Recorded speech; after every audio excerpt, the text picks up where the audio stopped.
আজ আমার বাগানের একটা অল টাইম ভিয়েতনাম মালটার গাছের আপডেট দেবো। এই যে গাছটা দেখতে পাচ্ছেন, এটা 18 ইঞ্চি গ্রো ব্যাগে দেওয়া। এখান থেকে 8 মাস আগে এই গাছটা আমি মাটি অর্থাৎ জমিতে ছিল, জমির থেকে তুলে এই 18 ইঞ্চি গ্রো ব্যাগে প্রতিস্থাপন করেছিলাম।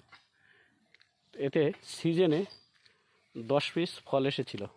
তারপরে এই দ্বিতীয়বারের ফল, এখানে 4টে, এখানে আবার 3টে গুটি, স্টেপ বাই স্টেপ। এখানে আবার ফুল, এখানে ফুল,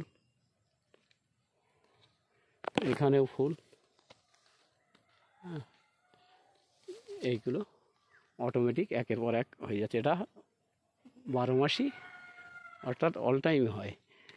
আমার এটা গ্রো ব্যাগে তোলার কারণ ছিল, মাটিতে গাছ শুধু গ্রোথ করছিল, ফলের ধরন তেমন ছিল না, তাই আমি তুলে গ্রো ব্যাগে দিয়েছিলাম। এর আরেক গাছ আছে, আমি দেখাচ্ছি।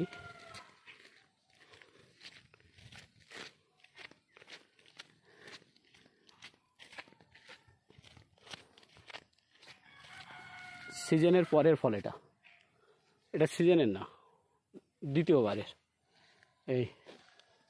এখানে 4খানা, নিচে একটা।